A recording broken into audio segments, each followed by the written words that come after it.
This is an inquiry into two appeals made under Section 78 of the Catania Country Plan 1990 against decisions of Wakefield Council to refuse planning permission. The first, which has been referred to as Appeal A, made by Mr. T. Spevin, concerns the change of use of land to 6 travel pitches and associated works. The second, Appeal B, made by Mr. T. and Mrs. E. Spavin, concerns the use of land for the stationing of caravans for residential purposes for 6 gypsy pitches, together with the formation of hard-standing and utility day rooms ancillary to that use. Both proposals concern land at Castlegate, Stanley. My name is Richard Clegg. I am a Chartered Town Planner, and I have been appointed by the Secretary of State for Housing, Communities and Local Government to determine both these appeals. The inquiry into Appeal A was opened and adjourned in November 2018 before any evidence was heard, and that was to enable consultation to take place in respect of the version of the scheme shown in revision I of the then site layout. For various reasons, including the pandemic, it has not been possible to resume the inquiry earlier, and Appeal B for a similar proposal has now been made and linked with Appeal A. Because of the situation concerning COVID-19, the Planning Inspectorate is not currently arranging wholly face-to-face inquiries. In this case, it was acknowledged that face-to-face sessions are important, but there will also be the opportunity to participate virtually via the Teams platform and to observe the inquiry via Wakefield's live stream. I do hope that all participants can both see and hear me. If at any time anybody who is using Teams has a difficulty with the connection to the proceedings, please contact the case officer, Miss Elizabeth Humphreys, at the usual PINS email address.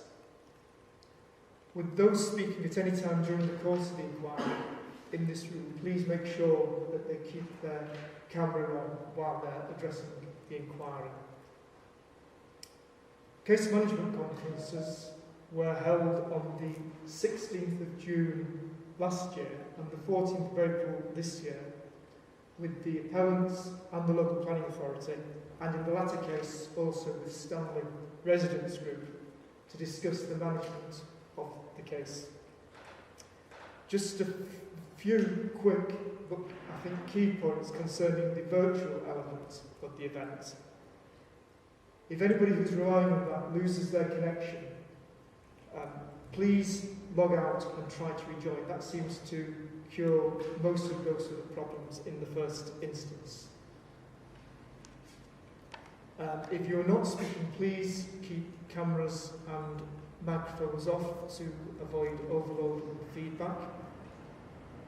I will check at certain points for any contributions being made via the Teams platform. When I do that, please use the raise hand function in Teams to attract my attention. If there are any documents that are to be handed in, if they're being put in by parties in the room and you have hard copies, please hand them in to me, but also please send electronic versions to the case officer at the inspectorate. Please do not use the chat function for this event on Teams. It will not be confidential, and it can give the impression that I might be aware of messages which I won't be. That will not be monitored by myself or anybody at the inspectorate. And finally, only log out from Teams, please, at the end of the day to avoid any problems in getting back in. Next, just a few brief housekeeping points for those in the Kingswood suite. Please ensure that there are no interruptions from mobile phones. The emergency evacuation procedures, I think, are straightforward. Follow the signage within the building, which should take you to the main entrance on Wood Street, and then I think the procedure is to follow it, go around the side of the building to the right. Toilet facilities are on the ground floor, positioned to the right of the lift when you're there. Right, on to appearances at the resumed inquiry. For the appellants, please. I'm Stephen Cottrell, appearing on behalf of Mr. Spavin in the first appeal and Mr. and Mrs. Spavin in the second appeal. Thank you, Mr. Cottrell. And would you like to introduce your witnesses, please? I'll allow Mr. Green to run through because he might have a better grasp of the running. Right, Mr. Green, just before you start, I don't know if anybody else is I'm getting quite a lot of feedback, which is making it quite difficult to follow. So it'll be your microphone that's getting picked up. So if someone else is speaking, if you just mute your microphone, we should be good. On your laptop, your Teams meeting one. Right. Yeah. So when someone else speaks, if you just mute your Teams one, we should Okay. be So good. got to switch it on and off as we're speaking. When you speak, yeah. So when you're speaking, microphone on. When you're not speaking, microphone off. Okay. And then you should be fine with audio loops. And Thank you. Right, I'll switch mine off, Mr. Green, and then you go through your team, please. Good morning, Matthew Green, in Manchester.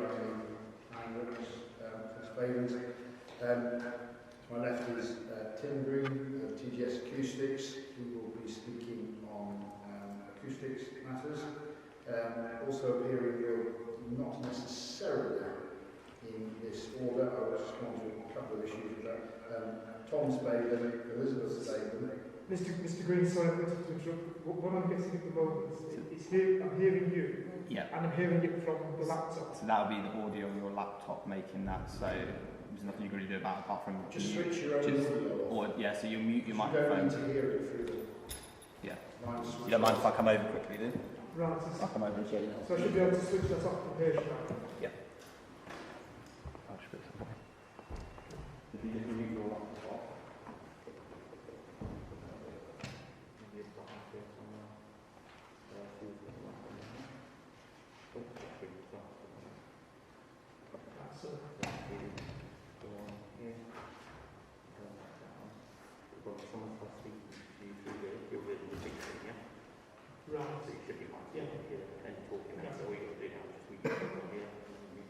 Right, I'm used to it now, so yeah, so that's the button you want to press when I speak. when you're speaking, hit that one, that's like how it is. When people speak on Teams, you'll hear them through the big screen here. Okay. We'll be able to control that way. Right, thanks. Sorry, Mr. Green, let's try again. Thanks, sir. Do you want me to start again? Probably best to make sure that that Okay. okay. Matthew Green of Green Planning Studio, I'm principal planning witness for the appellants. My left, Tim Green of TGS Acoustics, who speaks on acoustic matters. The two appellants, Tom and Elizabeth Spavin, will both be giving evidence, Yes. as with their daughter Melissa, Yes. who has replaced Ambrose Gaskin Yes. as a witness. Yes. Yep. And Melissa Peart she's here and will be speaking. There will be, coming along will be Ellie Rogers. Now, her availability has changed, so she's available in person all day Wednesday. We've got her down as Thursday, because I think we'd originally informed you of that. Yes, what I was trying to do during the timetable was adjust it to accommodate wishes that had been expressed. Yeah, indeed, but we've now been told that Ellie Rogers is available in person all day Wednesday, but not available Thursday. Okay, I'm just making a note as we go along. Yeah. Yeah. Helen Jones is available virtually on Thursday, 1st. Which is what is on the timetable. Which is what's on the timetable, Yes. yeah, just to confirm. Okay, thank you. We are currently having difficulties contacting Sarah Price. We previously spoke to her not long ago, but a couple of weeks ago. She knows of the days of the inquiry. I understand there's some difficulties at the moment. We're just having difficulties from the start of this week in contacting her We did speak to her a few weeks Yes, ago. but as things stand, she's still We understand, yes, we've not heard that she's not attending. Okay. And then we have two non-attendees, Mary Gaskin and Nerine Buxton. I think you've been previously informed. One is not isolate, what's it called? No, not quarantining, where you've been pinned, or her son's been. She has to stay at home anyway. Yes. And doesn't have the technology to attend virtually. I'd seen that information. Yeah, and the other one of those two is too worried about COVID. Right, I just wanted to give the option of attending virtually, because while the We timetable tried to explore that with them. We don't think that they have they don't have the technological means or knowledge to attend virtually. Right, okay. So unless we can come up with some means of doing that, which I don't know how we would do, particularly for the one that is isolating. Yes. I really Yes. can't see how someone can't really go to them with the technology. So That was the option I wondered about whether somebody could. yeah, well, the one that's isolating can't. Whether the other one, I don't know. We'll explore. We'll continue to explore that. But that is the update on the witnesses. Which is the person who's self-isolating in this group? Oh, Is it? do you know what? That's the one thing I haven't got on this. It's Mary. Sorry? Mary Gaskin. Mary Gaskin is self-isolating. Right, so she's not very likely to. Yes, I can't see a way of her attending. Okay. But you'll explore with this. We'll continue to explore with Nerine Buxton and we'll update you on. Okay, thank you, Mr. Speaker. Thank you. And for the local planning authority, please. So I appeal on behalf of the local planning authority. I'm not sure my microphone's on. I'm formally instructed. My name is Ruth Stockley. I'm of council, formally instructed by Mr. Kevin Winter, solicitor to Wakefield Council. And so I have 4 witnesses. I have Mr. Gary Blenkinsop, he's behind me to my right, who will be dealing with acoustic matters. Yes. I then have, although not present at the moment, Mr. Michael Bullock, who will be dealing with need issues, need provision of sites, and Mr. Neville Ford, who will be dealing with the provision of sites. Mr. Bullock will be attending virtually, and they're both intending to participate in the round table session. Yes. And then so finally to my right, my immediate right, I have Mr. Richard Wood, who will be dealing with all the other planning issues. Thank you, Ms. Stockley. And Stanley Residents Group, I think, are also represented today. Yes, Mrs. Dyson, I represent Stanley Residents Group. I've been a member of the group, vertical conception to Castlegate. I've got 2 witnesses, Mrs. Stansfield Yes. to my left, and Mrs. Story, who's going to attend virtually. Thank you, Mr. Dyson. I heard that Mr. Anderson was also intending to Yes, appear. he's just come as As an observer, that's fine. an extra. Okay. Thank you very much.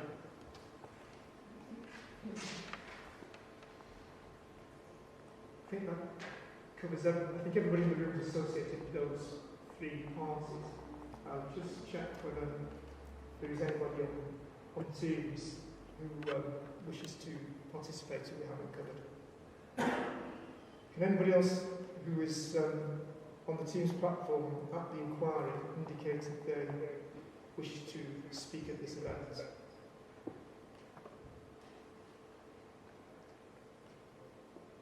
I can't see any indication of that. A colleague of mine from the inspectorate is observing the proceedings remotely.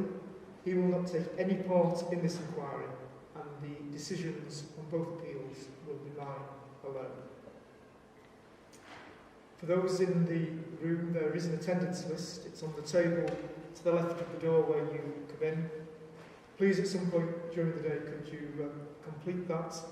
And if you, as part of your team, have virtual attendees today, could you add their names as well? I'll collect that later on. Ms Stockley, the live stream that the council have put in place, do you know whether that's being recorded or is it just instantaneous and then vanishing?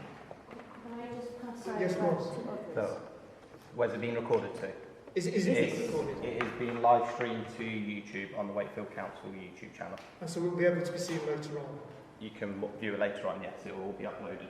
Right. I just wanted to check whether there were any objections to that. Yeah. Thank you. Is anybody else intending to film or record the proceedings in any way? No indication in the room. Let me just ask on Teams. I can't see any response to that. Mr. Conley.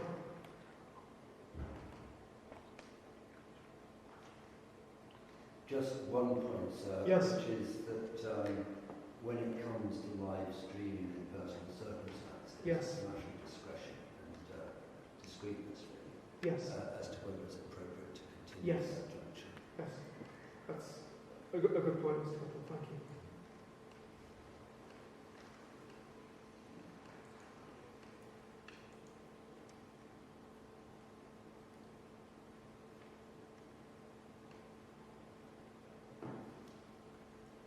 A copy of the decisions on both appeals will be available in due course on the government's website. Next, a word about notification and representations that I've received. I've got copies of the various notification letters which the local planning authority has sent out to interested parties.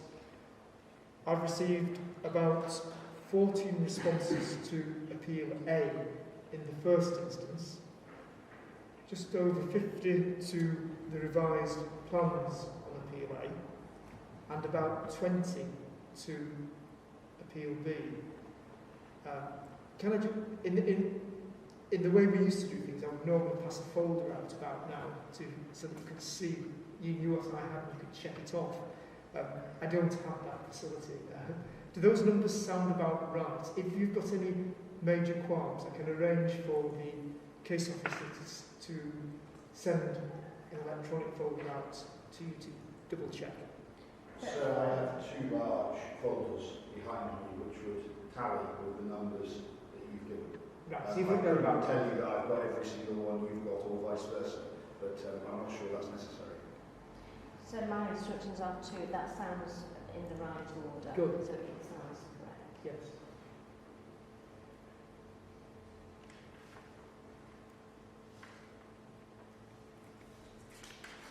Right. Quick word next about the timetable for the inquiry, please. As I already said, the timetable has been prepared having regard to views expressed by the main parties, including time estimates and the inquiry's procedure rules, and the discussion that we had at the second case management conference. And in the light of that, after hearing opening statements from the main parties, the intention is to hear the noise evidence back to back, followed by the roundtable on general need and availability of accommodation for gypsies and travellers. And the inquiry would then move into hearing the rest of the parties' evidence in the normal order, with the local planning authority going first, followed by Stanley Residents Group, and then the appellants. As is usual, after each person has presented his or her evidence, there will be an opportunity for cross-examination by parties who hold a contrary view. At the time of the second case management conference, it was expected that a further 6 days would be required to complete the inquiry. The timetable that I drafted and circulated does allow for 7. However, I'm aware, and Mr Green's confirmed that not all the appellants' intended witnesses may be available. I'm also aware that the local planning authority cannot accommodate an additional day next week in any event. It may well be, given the nature of the evidence and common ground that appears to be there in certain matters, that we don't need the extra day, but I wanted to err on the side of caution, just in case. The timetable suggests start times of 10 and 1:30, but they may be varied depending on how things are going. I've already heard the point about one person needing to be heard at a particular time. Is there anybody else in that position? Any other witnesses where their attendance wouldn't fit in with the suggested timetable? So, do you know that Pia would like to know, she's here today, she'd like to know when she's going to be required, because she doesn't want to keep coming every day. Right. She's on the timetable, Mr. Green. She is, yeah, no, it's just that obviously with the changes I told you, whether there was any movement in that timetable, because obviously I told you somebody on the Wednesday who's down for the Thursday. Yes. We have, I believe we told Ms. Peart that the Friday is the likely day, but I'm just waiting to have that confirmed really, because we're now talking about Wednesday having Ms. Rogers, aren't we? We are, yes. Which I think will fit in. So I don't think the round table discussion will take up the whole afternoon. I'm really quite surprised if it did. Yes. Yeah. Well, I was going to say before you mentioned that, Mr. Green, that I would have thought, I don't want to move on today to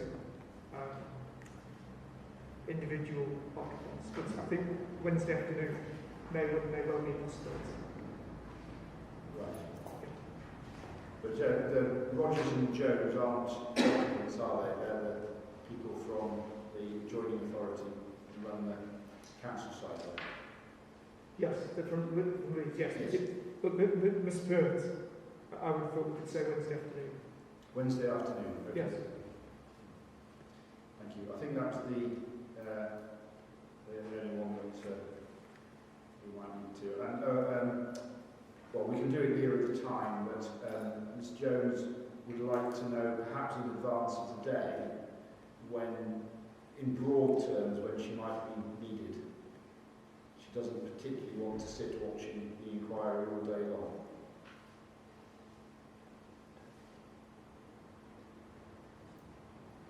Right, okay. If you get my, yeah? Yes. As a sort of quasi-professional witness, she... Right. Yeah, well, not professional, she's not paid to be, you know what I mean, but a public... Okay, Mr. Green, noted, and we'll review that as we go forward. Thank you. Ms. Stockton. Yes, just in relation to Mr. Bullock's concern, the round table, he is currently on the Isle of Mull on holiday. Yeah. He's obviously very happy to participate, but he would really appreciate it if it could keep to as timetabled, because he'll be specifically dialing in on Wednesday afternoon. Right. So if that could remain as is, the round table, that would be very much appreciated. Yes, so we start, in other words, we start Wednesday afternoon with the round table. That would be helpful. If we say we stick to 1:30 before that, which is what's on the timetable, and then if we make good progress, we can then move on to Ms. Rogers and Ms. Peart. Yes, or potentially if noise is finished, I'll switch myself on. If acoustics, keep calling it noise, it should be acoustics, I'm sure I'll get told off. But if acoustics is finished in good time. On Wednesday morning? Yeah, then it could be, for instance, Miss Rogers could be accommodated, say, before lunch if there was time. If we then stick to a start immediately post-lunch for the round table. Yeah. Yes, I've got no difficulty with that, Mr. Green. If you can contact her and indicate that's possible. Well, she's going to come for the day, but again, obviously, as soon as she can be released, I think the better. Really. Yes, okay. That's fine. Ms. Stockton, anything else from... No, otherwise, there are no difficulties. We're very flexible otherwise. Right. Thank you. A word about conditions. In accordance with the advice of government, I propose after the parties have presented their respective cases to seek views on conditions which might be appropriate were the appeals to be allowed. But I do want to emphasise that that does not indicate any prejudging of either case, and it's not intended to weaken the local planning authority's position. In terms of conditions, these were mentioned at the case management conference, and it was agreed when we were talking about document submission in advance of today that suggested conditions would be submitted by the 1st of June. I've received a draft on the 23rd of June. There's also a separate draft of local planning authority noise conditions, which is in Mr. T. Green's appendix. I think it's his appendix B. And there is a reference in the appellant's statement of case for appeal B to suggested conditions there, but what I don't have is the recent overall list that I was expecting. Now, Ms. Stockley, can you assist? Yes, there has been some slippage, so I apologise both parties. They've been drafted, they are currently being discussed between the parties, but discussions are ongoing. So it is the intention that it will be a joint list? Yes, but it is. They may not all be agreed, but it's intended to be a joint list. Which would presumably indicate areas of disagreement. Yes, that's, I assume, the intention. I believe both the SOCG and the conditions are very close, and I don't think there's much between us now. That's good. When we sent back on Wednesday last week, what we sent back was very little change. to what we When can I expect conditions?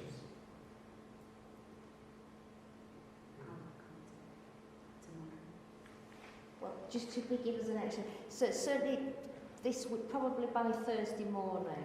I've been told possibly tomorrow, but given the slippage that's occurred, I say Thursday morning. Right. We could probably give you a draft sooner, so if you're happy to accept it in draft form that may change. Yes, it gives me a good indication Yes. of what... The draft set were forwarded to Pins on Wednesday last week. I've seen that, yes. But Yes, that's the last Is that the version. last draft? I have that one, yes. Right. Well, I think the ball's in our court, so Right, to okay. respond to that. Thursday, 1st of June, conditions expected. 1st of July, so yes. Thank you.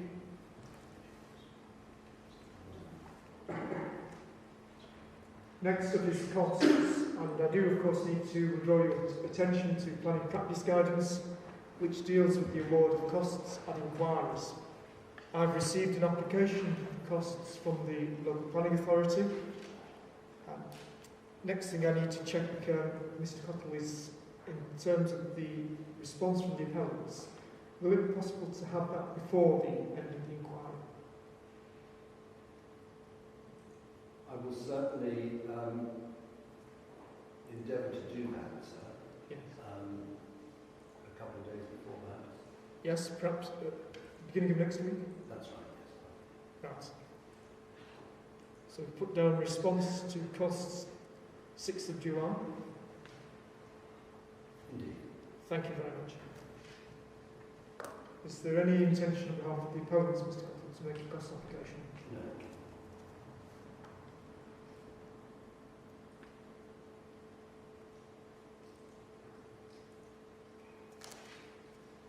Site visits. I saw the location of the appeal site in advance of the first day of this inquiry, but that was obviously some time ago, so I went back yesterday to have another look at where the site is. I will also undertake a programme of accompanied site visits after the inquiry is closed to provide me with an opportunity to visit the site itself and for the parties to identify any features on or in the vicinity of the site. Representatives of all parties may attend, subject to the appellant's agreement, but at that stage there will be no discussion on the merits of either case. Again, going back to the second case management conference, I did ask in advance for suggestions for any places that the parties would like me to visit. I have received suggestions from the residents group, which hopefully they've been copied to the main parties. I think I got a note from the local planning authority that there wasn't anything to add to that. I can see Mrs. Thacker nodding. Nothing from the appellants.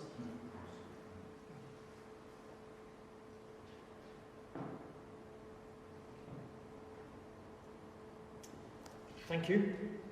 Next, just some points of documentation I do need to check. Statement of common ground. Again, this is outstanding, due on the 1st of June. That was agreed at the case management conference. I have received a draft, but it's heavily indicates large areas of disagreements in terms of the documents I've seen. And I've also seen, I think in Mr. T. Green's Appendix B, there's at least part of a draft concerning noise. I was expecting 2 statements by the 1st of June, one on noise and one covering everything else. And I really would like them now when they're available before we hear evidence. What's the current position? So the good news is, I understand the noise statement of common ground is agreed. I understand that is agreed, so that should be in a format and can be sent to you immediately.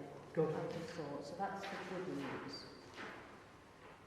Less good news is, unfortunately, the planning statement of common ground is not yet agreed. In fact, as it stands, it's more a statement of uncommon ground. There are a lot of issues that have just been stated to be disagreed.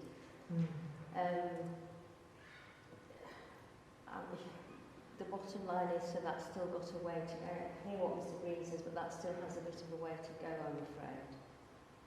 Well, the noise one was the one that's most important, because It we're is. going to hear noise evidence first of all, and I would like to go through that before I start to hear any from any of the witnesses.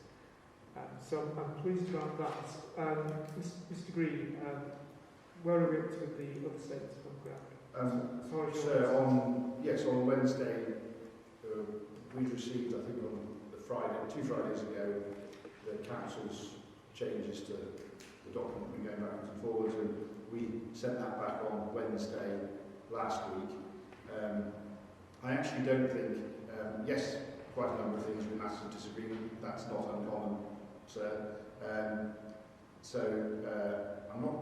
I think if the council have a look at what's gone back, what we've done the last time is where we can't agree, we've moved it to matters of agreement and left what we can agree in the matters of agreement. So I don't think there's a great deal of work that needs doing on that. It may be that the list of matters of disagreements is longer than people might have hoped, but so be it. But there are matters of agreement in there, sir, that are clearly agreed, and I don't think we're very far away from it. I think so, because I've seen this further document. I think on the matters of agreement, it's virtually there. The problem is, strangely, the matters of disagreement. So just to give an example, so, because it's clear that the council agrees there is not currently a 5-year supply. Yes. But because the word currently wasn't acceptable, it's now gone into the points of disagreement that the council doesn't agree there's a 5-year supply. So it's not in a helpful format, to be frank.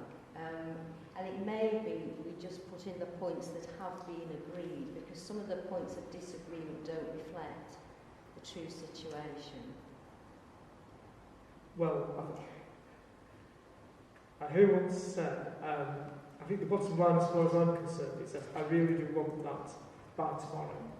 Yeah. We're moving on to the round table.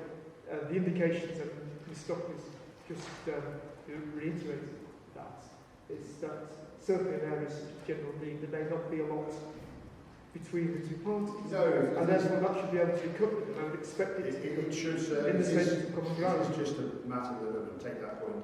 The council added the word currently. The word currently is irrelevant because you and I know, sir, that what matters is what the situation is on the day that you take the decision. What happens a week later or a week before is irrelevant for the purposes of determining something. So they wanted the word currently added. We say it's irrelevant. That is actually why that has gone into matters of disagreement. I mean, it seems silly, but it really just shouldn't be there. Well, you need to get your heads together and reach a view on the form that the document's going to come in, but I do want it by the beginning of tomorrow.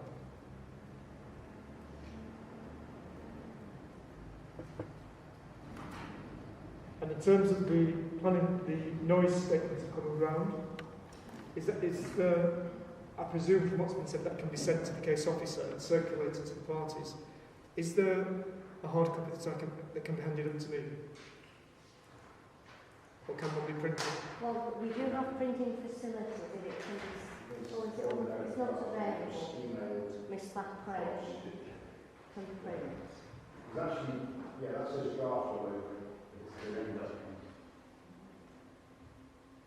If the only one you've got says draft and you agree it's the same one, I'm happy to accept that. I think we provided you sign a it. copy to the council last night, actually, but Yeah. there we go. Okay. Well, that's obviously in hand. Right. Next on my checklist are proofs of evidence and statements. In terms of the parties the witnesses that the main parties have advised me of, I've got documentation from all of them. I think the query I have Mr. Copley to your team, because the witness statements I have are all not, I think, draft witness statements. So is the intention that I will be getting, do you just want me to accept those as in their final form, or are there replacement statements coming in? So there are no changes to them that I'm aware of today. The two of them are now signed without draft. That's the two people who have said they can't attend. Right, yes. I mean, they're behind me. So they will be written representations? Yes. Other ones will all be signed, and we have them without draft. I'm unaware of the necessity to make any manuscript amendments to occasionally get here and discover I've spelled someone's name wrong or something like that. But at the moment, I'm not aware of any changes to those. Right, so if you wish to replace them, they can come in due course. Yeah. The main thing from my point of view was to know whether there were any changes. No, the only change is the substitute of Moses I've got Bruce Gaskin, and that's the only change at this stage. There are some additional medical documents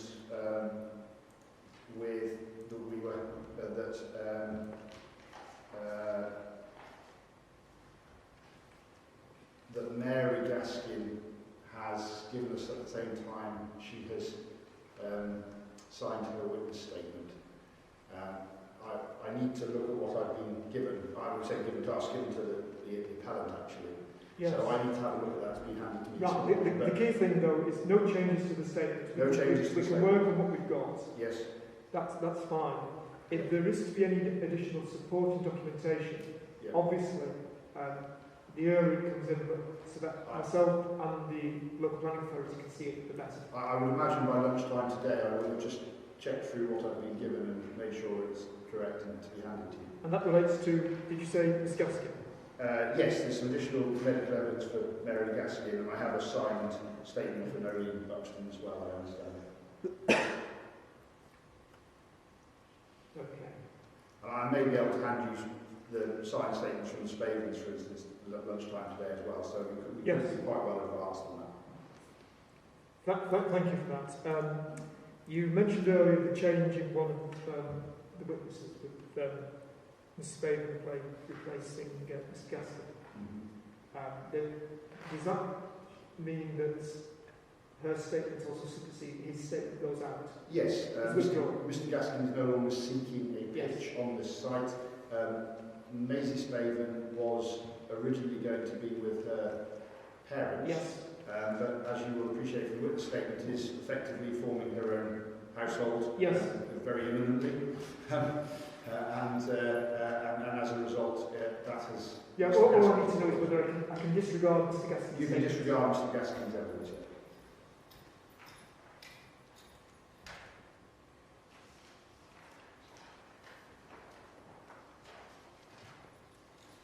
Thank you.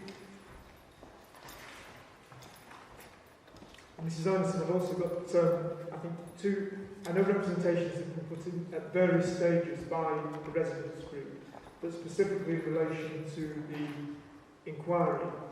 I think I've had 2 documents from yourselves which have come in accordance with the timetable.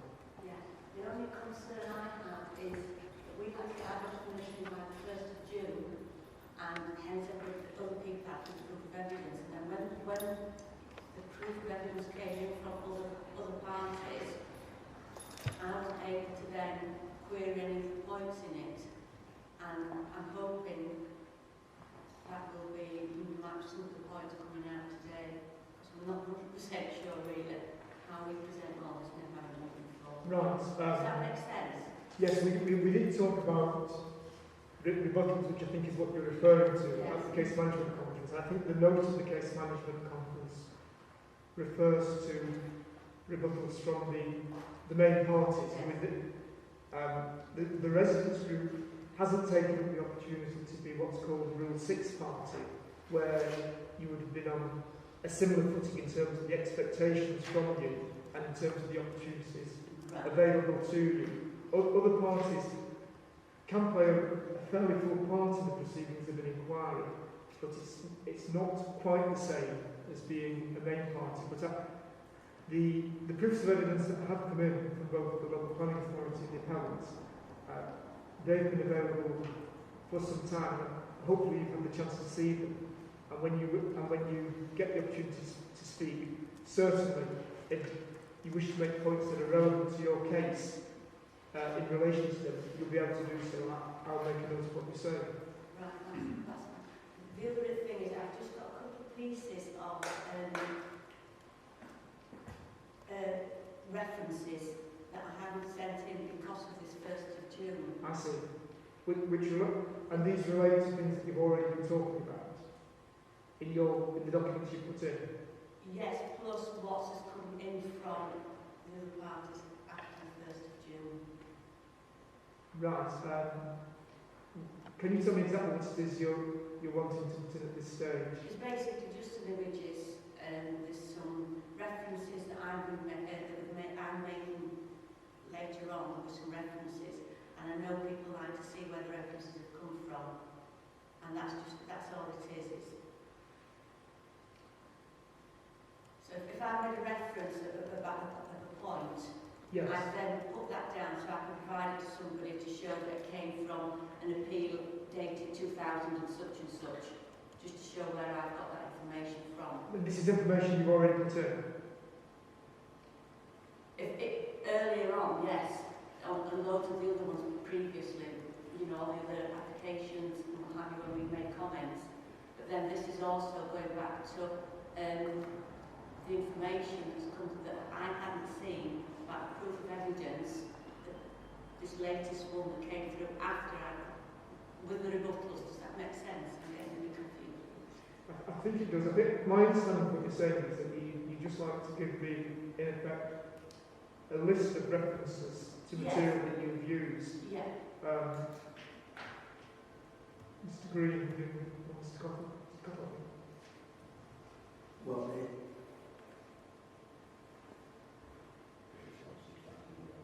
it's the easiest thing is just to have a look at it. Yes. And then some. True. On the face of what I've heard, it's simply a list of reference material. I don't see any prejudice being caused. If there's a document, can you... I've actually got a paper copy with me. Yes. How many have you got? 3. Right. Well, do you want to hand those up that we can see? Yeah. Well, yeah. If you circulate those during the adjournment, Yes. and we'll take a view on it.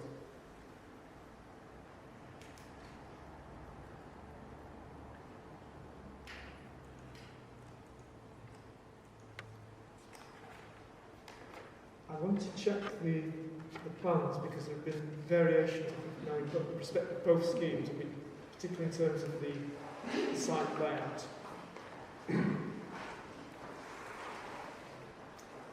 Start with Appeal A. I think there are 6 plans which are relevant to the scheme in Appeal A. The location plan is revision B, I think.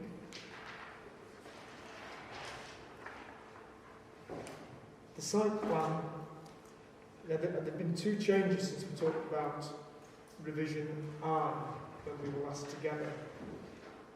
There was revision J, which maintained the screening around the whole site, but replaced the bund with fencing.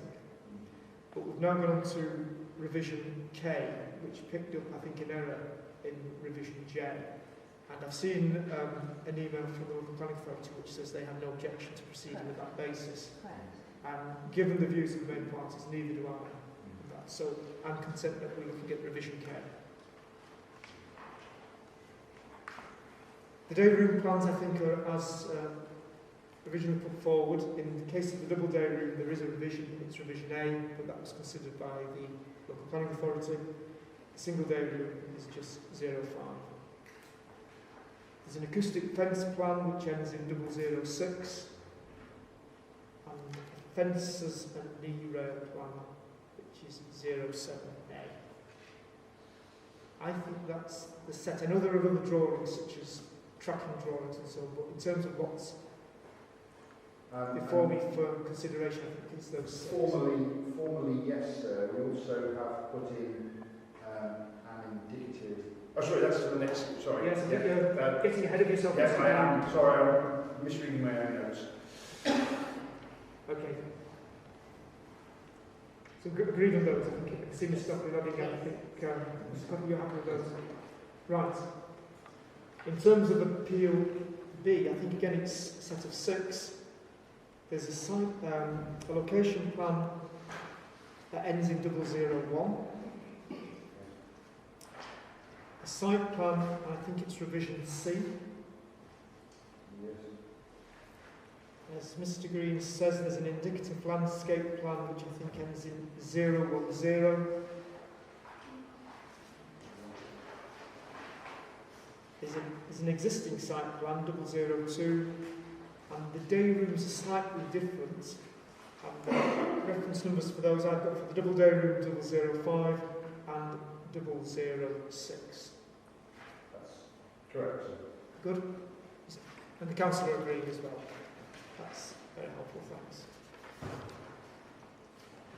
What I thought might be useful in terms of both site plans, and I think at this moment, particularly in terms of the acoustic evidence, where there's reference to different monitoring positions and pictures, is if we agreed a referencing of the pictures.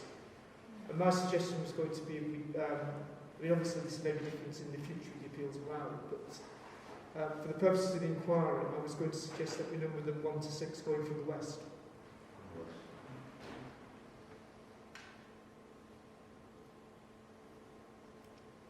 Good?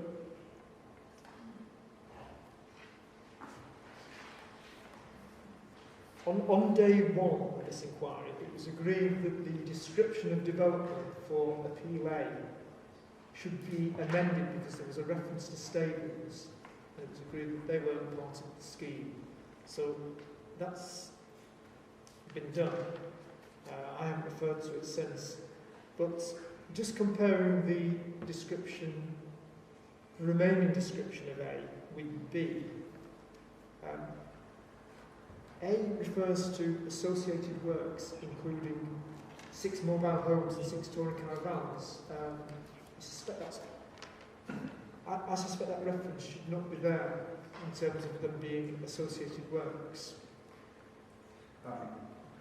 They're not associated works, that's certain, sir, because they're a use of land, not Exactly, yes. development. Yes. The other reason that we don't put the number in, sir, is obviously in light of Cotswold Grange, We know that the number in the description of development of caravans is irrelevant anyway. It's effectively an unlawful limitation.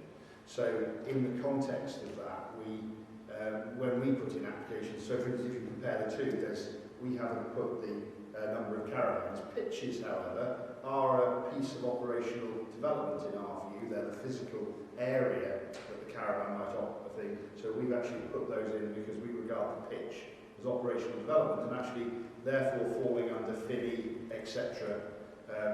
And so that's why we've worded it the way we have. Whether you wish to amend, it wasn't obviously our description of development in the first one, whether you wish to amend it to reflect the concepts that, my suggestion would be that A refers simply to the changes of land to 6 traveller pitches and associated works, including 6 day rooms and hard standing.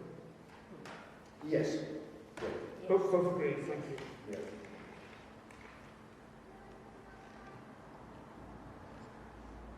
And in B,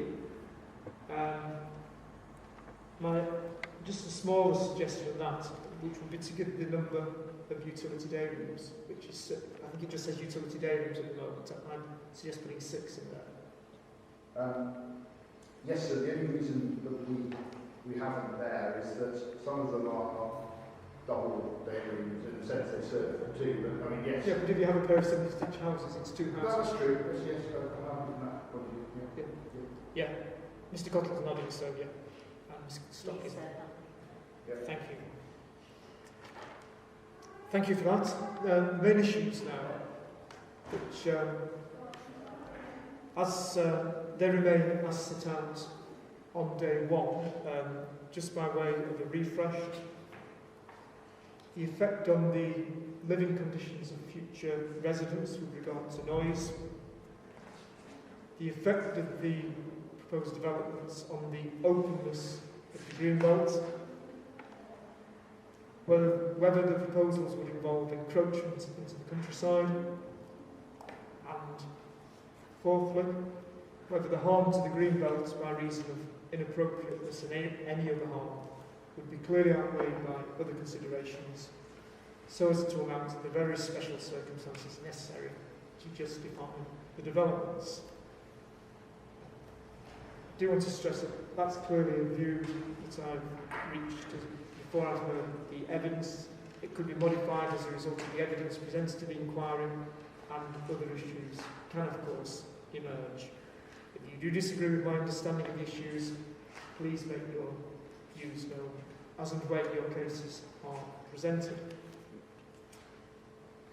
And just finally, there were some points that came to light when documentation came in, and I was reviewing matters that I had received. Given that we're trying to make the best of working with the technology today, although I've got a lot of documentation in electronic form, I was conscious I may not always be able to have that up on my screen, so I did ask for hard copies of, so I can refer to those at the same time. The opponents have handed in a set of their evidence, which is on the corner of my desk, and I think the local planning authority have done likewise, and also provided a hard copy of the proposals map, which I asked for. So I'll check those later on at a convenient point. One other thing I asked for from the local planning authority was Stockley was hard copies of policies that were, I think they were all listed from memory on page 13, I think, of Mr. Wood's proof of evidence. Now, what I've received, I've got all the ones in the development policies document. I've got a full set of those. I think I've got all the policies except for CS1 from the core strategy and the site-specific policies document. What I don't have is the accompanying text, which puts them in context and gives me the explanation for it. So it may be simpler to give me the whole thing again, and then I know I've got them.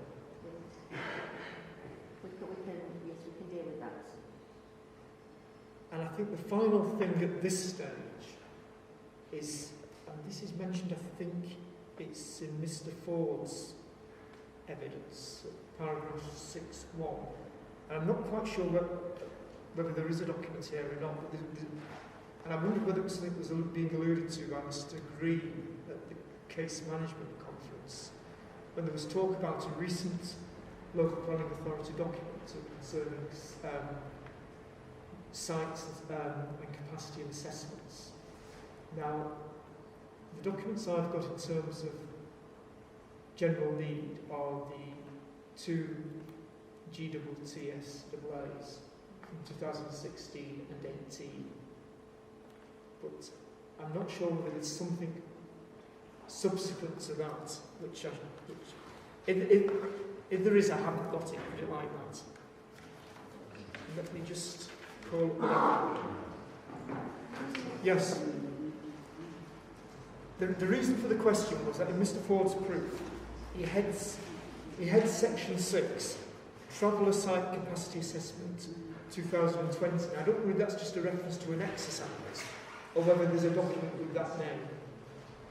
If there was a document with that name, I think we really need to see it. So I spent some time on Sunday, myself and Helen from my office, spent some time going through the council's documents that aren't in relation to the new sites. There's actually multiple documents, there's at least two substantive documents. There's a Greenbelt Review assessment document, assessing the Greenbelt and assessing individual named sites. And there's two documents that we found, which were Greenbelt Review type documents, both of which have scattered through them stuff to do with gypsy travel sites. It's unhelpful because it's not there isn't a nice draft policy. We couldn't find these are the sites, we're going to take them out, these are the numbers, you sort of a core strategy type-ish policy. I couldn't find one. I found references throughout at least two, and I'm talking about substantive documents. I think one is 70 pages and the other one's about 85 pages. Unhelpfully. I'm not saying the council does anything wrong, it's just that I went hunting just to, for instance, answer the question, how many of the new sites were in the Greenbelt? I found that information, all of them, but and that they're going to be cut out, but there is this scattered across a range, at least... There's a Greenbelt Review document. There is. And what's the other one? I'm just trying to remember its title. Just bear with me, or you email it to me.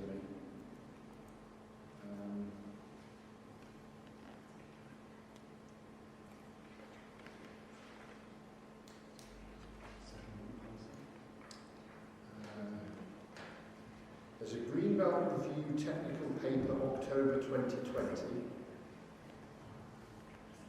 and there's a Greenbelt Assessment Methodology and Findings. Oh, so they're both Greenbelt documents? They're both Greenbelt documents because all of the sites are in the Greenbelt. They're all to be cut out of the Greenbelt, but they're all starting in the Greenbelt. Yes. And as I say, it's unhelpfully, and I'm not blaming the local authority, it's just the way that they'd be looking at not just gypsy travel sites. The stuff is scattered through both documents. I see.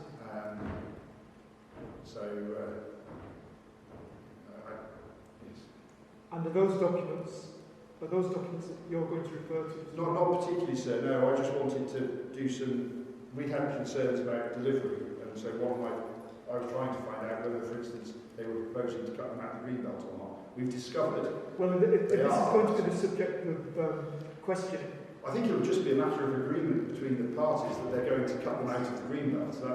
That was the question I was trying to answer for myself, sir. And I'm just. Well, any parts of those documents that are going to be referred to, I will need to see the source material. I was not going to necessarily refer directly to either document, but you asked the question. I'm saying that's where the evidence is. So it's in those two technical background documents. Stop it. Do you want to say anything about that? So in relation to those two, we don't intend to refer to them. If someone requires sight of them, we can find them, but we don't intend to refer to them. We're assuming this is an issue that will be addressed at the round table tomorrow if they're about existing sites. But we don't intend to refer to those documents ourselves. And if Mr. Green doesn't, I'm not sure Well, if now we can do that, I'm certainly not going to do what Mr Green is going to do with the government. It was to answer a single question for me, sir, which is, are they cutting them out or not? And the answer is yes. And I don't think the council will disagree with me. That's what they're planning to do. That's in essence why I went looking, sir. I think the other thing concerning planning policy, which I don't appear to have what's been sent through from the parties, are details of the allocations.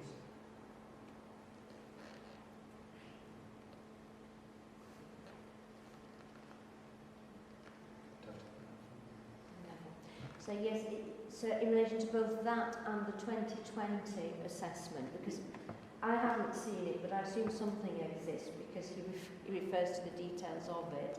So we will make inquiries of Mr Ford today for both the allocations point and that 2020 assessment.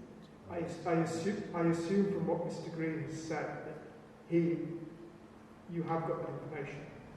Well, I have the 2 documents that I've said, sir. Not the green belt ones, in terms of the allocations that the council proposes. Because you've talked about them being cut out of the green belt. It's in that's in these greenbelt assessment ones.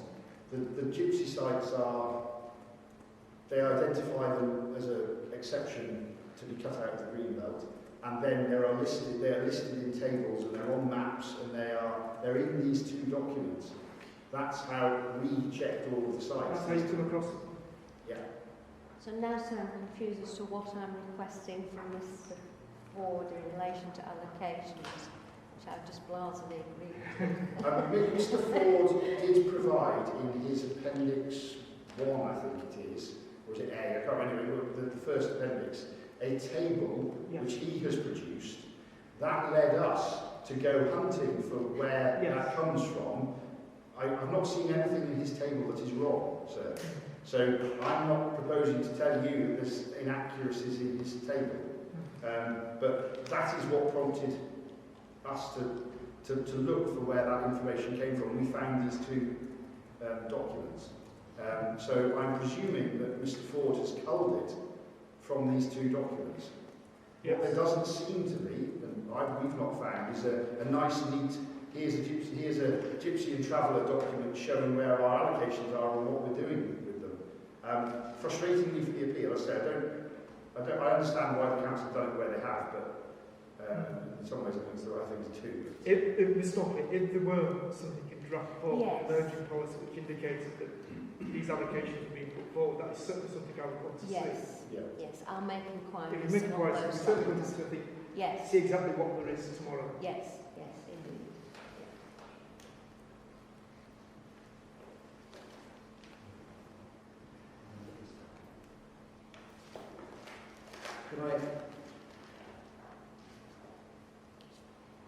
Can I just come in on Of course, Mr. Cooper, yes.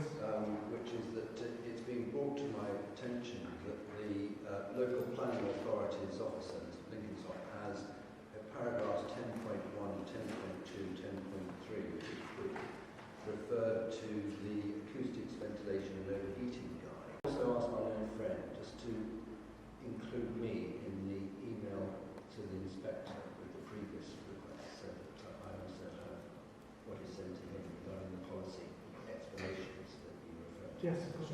Yeah.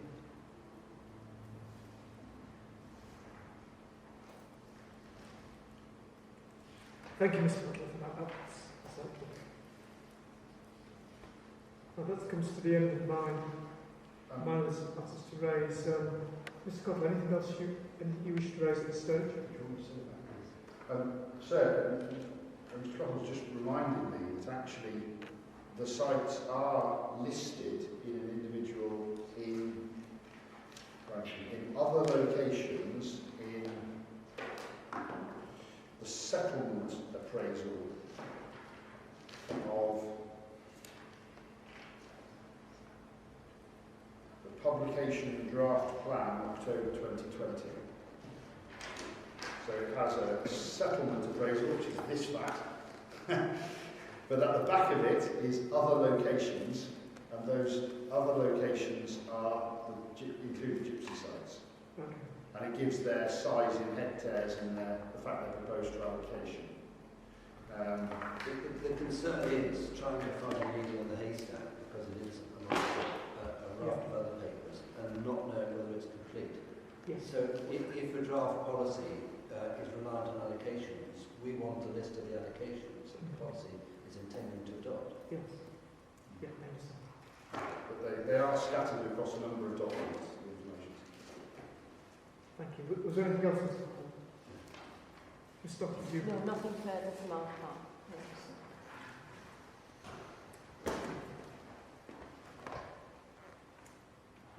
Ms. Scott, would you like to make an opening statement, please, on behalf of the department?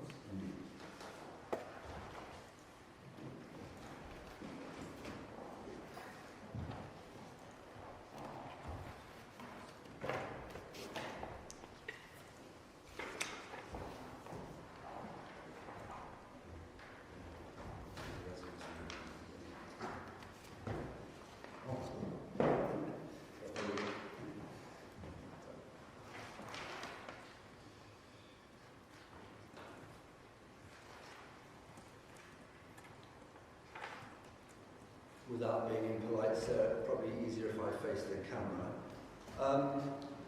This is the appellant's opening statement. I've run through the main issues in paragraph 1, which really don't benefit from being rehearsed, having recently been set out by yourself. Paragraph 2, if the appellants can demonstrate very special circumstances, then it is consistent with green belt policy to allow the appeals. And often members of the public regard green belt policy as a blanket prohibition. But this paragraph points out that it's consistent and in accordance with green belt protection to allow development where very special circumstances have been demonstrated. The relevant policy, as you know, sir, CS7, requires that proposals help meet an identified shortfall, be accessible to shops, be accessible to services, and be capable of being provided with on-site services. And it's our submission that it's of considerable significance that the main parties are agreed that the proposal accords with this policy. Section 38(6) of the Planning and Compulsory Purchase Act 2004 stipulates that your decisions will be made in accordance with the development plan policies, unless material considerations indicate otherwise. So we submit that, consistent with Section 38(6), that whether or not a site complies with the most important development plan policy is indeed a main issue in this appeal, and that's agreed. Regarding encroachment and loss of openness between the motorway and the industrial estate, we submit that they're both limited, and it should be agreed between the main parties that the appeal proposal would not be prejudicial to the character and appearance of the local area. The second issue, regarding the impact of the noise, there's a dispute regarding the appellant's evidence, and this is subject to the statement of common ground in paragraph 1, that all noise levels measured at the site by the appellant's noise consultations are an accurate reflection of the daytime and nighttime noise environments. The concern about occupants keeping windows shut is not a reason to refuse, because windows not being opened is contemplated in the relevant guidance, provided that mechanical services, as advanced in the conditions suggested by the appellants, are used. Thousands of people live adjacent to the steady noise of motorways. Public interest weighs in favour of the appeals because much needed travel sites should be allowed to proceed on the basis of the sort of effective design intervention as we have here. The location of the mobile homes do not occupy the, open inverted commas, western portion, close inverted commas, referred to by Inspector Campbell on her inspection in 2013 in relation to the 10 pitches then sought. The experience on the land subject to the appeal is different.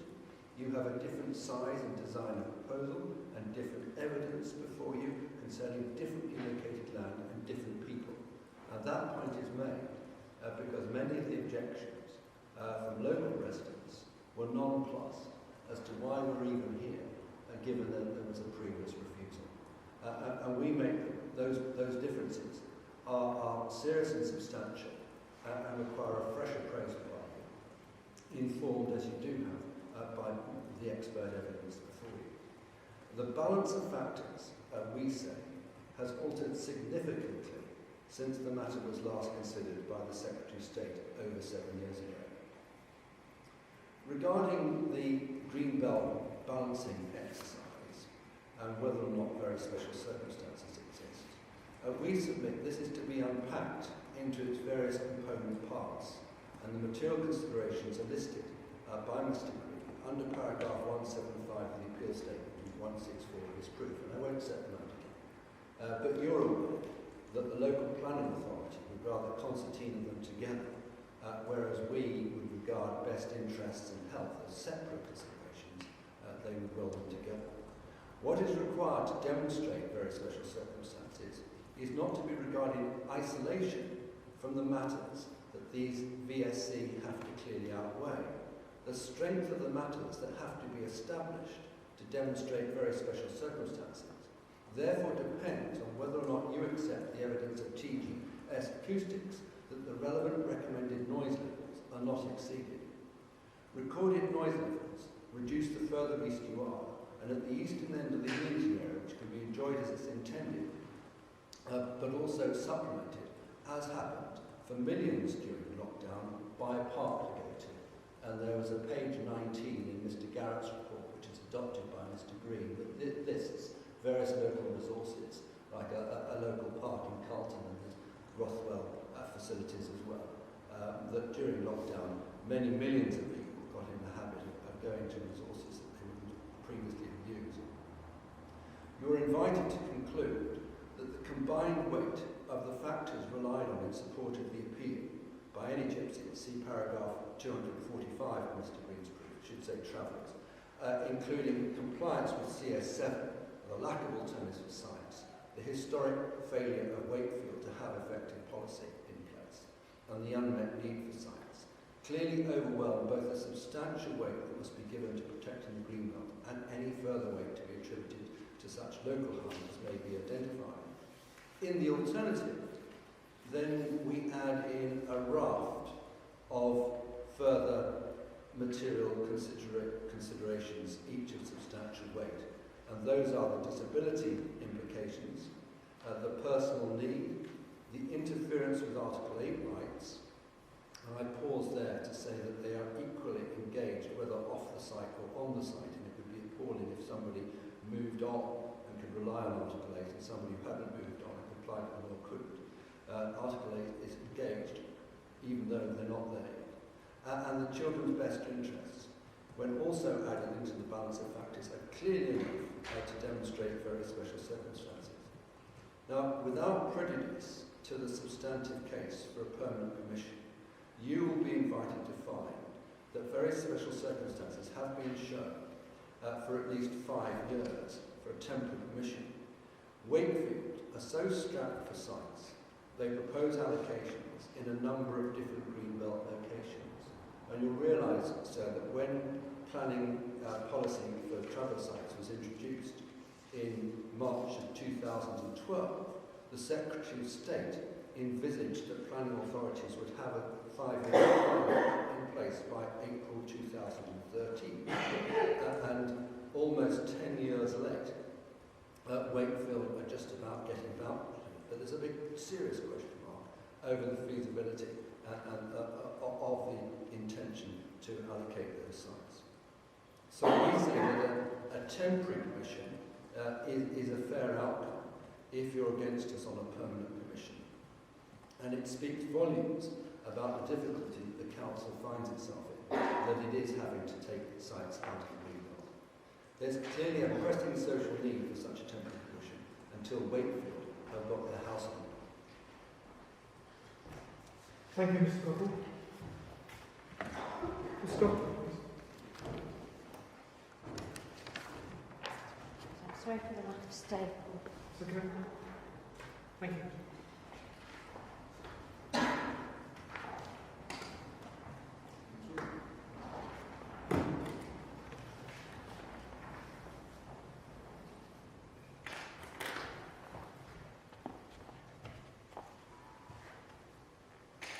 Am I alright staying where I am, or do I need to move?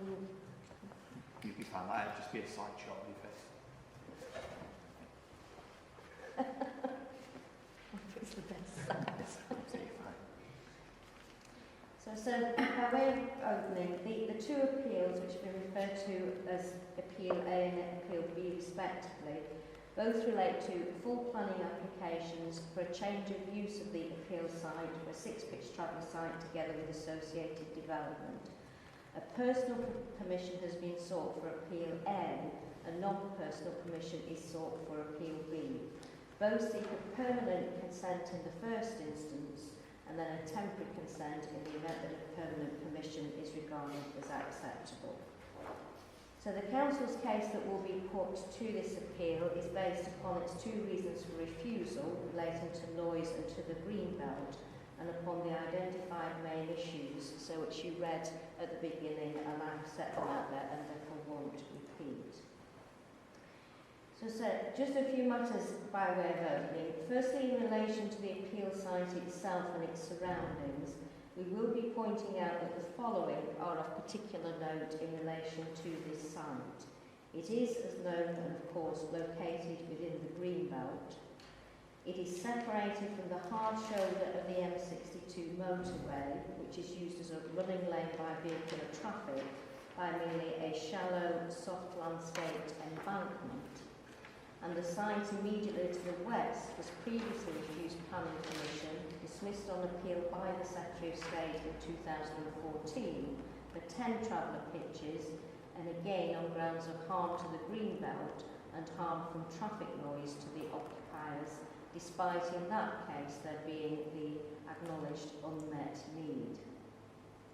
So in terms of the development plan, I set out the relevant parts of it, what it comprises for the purposes of this appeal, and then I also say, importantly, that the emerging Wakefield District Local Plan has been recently submitted to the Secretary of State for independent examination, and that plan will cover the period up until 2036. In terms of assessed need, so the Council does acknowledge that it doesn't currently have a 5-year supply of available traveller sites, and that unmet need is clearly a material consideration in the determination of these appeals. The most up-to-date assessment carried out to inform the local plan identified a need for 64 pitches over that initial 5-year period to 2023, and a further 52 for the period thereafter up to 2036, a total being 116 pitches. Nonetheless, we say that in assessing the weight to be attributed to that unmet need, it is of relevance that active steps are being taken by the Council as part of its emerging local plan process to seek to meet that need. Having undertaken significant engagement with travellers resident in the district and having reviewed the capacity of existing sites, the Council is proposing an additional 16 traveller sites in its local plan, with provision for 95 permanent pitches and 6 transit pitches. There's also the potential for the provision for further pitches on those 16 sites and also on some existing sites. Therefore, sir, although there is currently significant unmet need, the Council is taking significant steps to address that and to provide an appropriate 5-year supply through its local plan process. So in terms of personal circumstances, we will point out that the onus is upon the appellants to demonstrate that the occupiers in question lead a nomadic way of life and therefore fall within the definition of gypsy or traveller. And then in terms of the personal circumstances of the proposed occupiers, they of course are a further material consideration into which substantial weight must be given. and in particular, the best interests of the children must be a primary consideration. However, so I do say this will be how the council will put its case. In this instance, the council does have particular concerns over the implications of noise, not only on the amenity, but on the health and well-being of the occupiers, including the children. So it does not necessarily follow that in this case, the best interest of the children will be served by having a stable place to live on this site, nor indeed would necessarily be in the best interest of other occupiers. So as to the green belt, again just by way of overview, the appeal proposals represent inappropriate development. That is by definition harmful to the green belt, to which substantial weight must be attributed. We will be saying that the development will harm the openness and the permanence of the green belt, both essential characters of it, and in addition we will say the proposals will result in harm to the green belt's purpose of safeguarding the countryside from encroachment. And that will arise in our submission from the urban development that would occur both in spatial and visual terms. This site is currently primarily vacant agricultural land, save for a stable building which is rural in nature. There are considerable elements of inappropriate development proposed which will cause significant harm to the green belt. That being the case, planning permission should only be granted if very special circumstances are demonstrated by the appellants to clearly outweigh not only the considerable harm to the green belt, but also any other harm. And so in relation to that last point, as already mentioned, of particular concern to the council is the serious harm that we say will be caused from the noise implications of the development on this site. Given its location in extremely close proximity to moving traffic on the M62, a very busy motorway with traffic even through the night, in circumstances where the site has been assessed as being exposed to the top 1% of road traffic noise in England, in our submission this is a wholly inappropriate site for any form of residential development. Existing noise readings have been carried out on behalf of the appellants by two separate and independent consultants. The council does not dispute those readings. Notably, they serve to demonstrate that this site is exposed to noise levels well above the recommended World Health Organization guidelines and above the relevant British standard, both during the daytime and during the nighttime hours. Indeed, they are so extreme levels they fall into a high-risk category. And so in such circumstances, the effectiveness of mitigation measures is crucial. Two aspects of mitigation are relied upon for each appeal, namely acoustic fencing and the structure of the mobile homes. We will say that the appellant's reliance on each of those has serious fundamental flaws. The acoustic fencing, the appellant's expert has materially overstated the level of noise attenuation that will be achieved, given that the receiver position will in practice be much higher above ground level than the acoustic fencing itself, particularly when they are inside a mobile home. And as to the structure of the mobile homes and reliance on them, the strong reliance is placed upon that physical structure, but the detailed nature and attributes of the individual mobile homes are necessarily unknown. The planning permission is for a change of use in relation to those mobile homes, not operational development. Moreover, there is heavy reliance on their windows being kept closed without considering the implications of such on amenity, on ventilation and overheating. There is a lack of control over such measures as part of this planning process, and the Council's view is that those noise implications would be wholly unacceptable, not only causing demonstrable harm to the amenity of the occupiers, both when inside their mobile homes and when outside them, both during daytime and nighttime hours, but also causing serious harm to the physical and mental health of those occupiers. The site in our submission is wholly unacceptable for residential development in such close proximity to the traffic on the M62.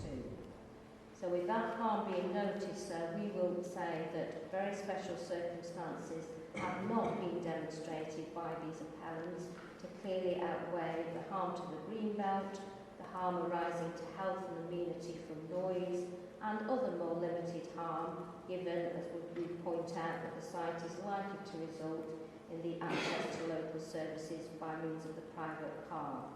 The unmet need, the personal circumstances, including the best interests of the children, and all other benefits relied upon in our submission do not clearly outweigh such substantial harm.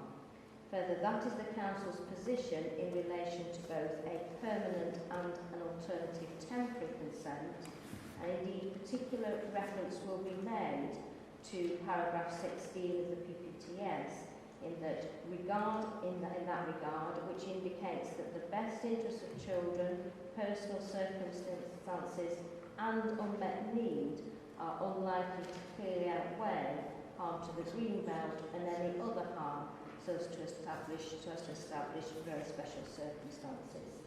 And consequently, so in such circumstances, the Council will ultimately be recommending that both appeals are refused in their entirety. So that's all I propose to say in opening. Thank you, Ms Stockley. I think at this point we'll take a break. Germans, I want to have a look at the noise statement of common ground before we continue. So the inquiry will be adjourned for 15 minutes. We'll resume please at 11:40.